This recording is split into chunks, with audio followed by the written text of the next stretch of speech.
Chapter 4 James Madison In the home of his grandfather at Port Conway, Virginia, was born, in the spring of 1751, the small boy who was to be our fourth president. He was very young, though, when he went to live at Montpelier, his father's great farm in Virginia, and here he led much the same life as George Washington did when a boy. He was but a small boy when the French and English war began, and when Braddock lost the day, a great fear of the Indians spread to the very door of his home, and he grew up with the name of George Washington ever in his ears as a great hero. His school days were much like those of Jefferson. He was a young boy when he could read French and Spanish with ease, and was as well hard at work at Greek and Latin. In 1769 he went to Princeton College, and here, as well as when he was at home, Jefferson was a great help to him. The older man wrote to the boy in the quiet old college town about the scenes of war. He told him much of the British troops in the Boston streets, of young John Adams, and of Washington. So, when in 1771 he left college, he knew a great deal about the strife of the day, and had deep, clear thoughts about it. At home he led a quiet life with his books, until 1774. Then he was put at the head of a few men, who were to guard their own town if the British troops came there.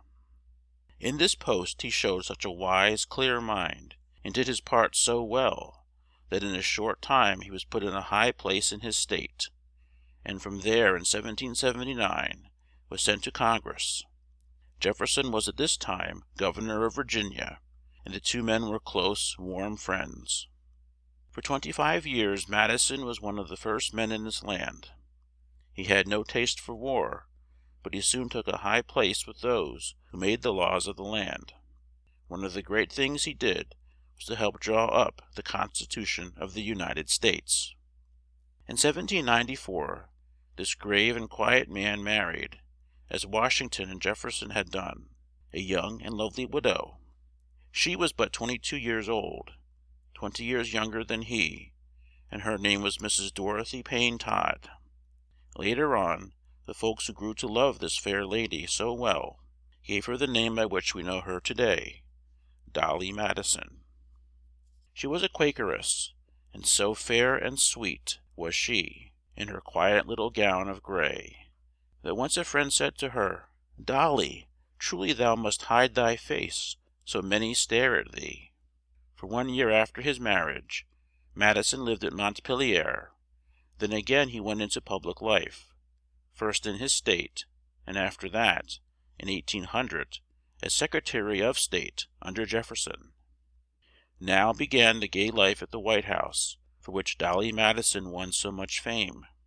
Jefferson's wife was dead, and it was the wife of his friend that helped him entertain the White House guests. Well did this lovely lady do her part in 1808, when, as the wife of the President, she became the real mistress of the White House.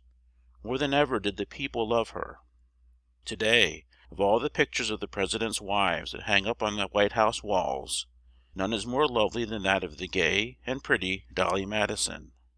Madison was most of all a man of peace, and yet it was while he was in office that the United States was drawn into the War of 1812. England, then at war with France, said she had the right to search American ships to see if they were taking aid to France. America would not give this right to England, and so the war began. In 1814 the British came to the city of Washington, and for the only time in American history the President had to leave his home. Madison, with the Secretary of State and some friends, went to a little inn near Washington, and here they were met by Mrs. Madison, who had stayed as long as she could at the White House to save some things from the hands of the British. She had brought the great Declaration of Independence, and had cut from its big frame the picture of Washington and brought it safely away. The British troops set fire to the White House, the Navy Yard, the Capitol, and in fact the whole town. They left in great haste, though, when they heard that our troops were on the way, and the next day Mrs. Madison put on the dress of a washwoman, so folks would not know her, and made a start for her home. But the British had set fire to a bridge she had to cross on the way, and then she begged an American soldier to row her over the river. He would not do so until she told him who she was, and then he was very glad to take this brave little lady in his boat. Only black ashes marked the spot on which the White House had once stood, so she had to go to her sister's home, where the President soon joined her. The English troops now tried to take Baltimore, but our brave men drove them back, and when they tried to make a raid on New Orleans, General Jackson and his troops fought so hard that the foe could not get into the city. This was the last fight of this war, and peace was signed at Ghent, December 24th, 1814. From that day, England has had to leave our ships alone, and to treat America as one of the great nations of the world. In 1817, Madison was not sorry to go back to his old home, and here many happy years were spent, for the fair lady of the White House kept open house in her own home, and guests from far and near were glad to come here. One of Madison's dearest friends was old Thomas Jefferson, who often rode over from his home at Monticello, which was only 30 miles from Montpelier. Madison wrote a good deal at this time, and once again was seen in public life. In 1829 he was at the head of the great change made in all the laws of the whole land. He died after a long sickness at his home in Montpelier on June 28th, 1836.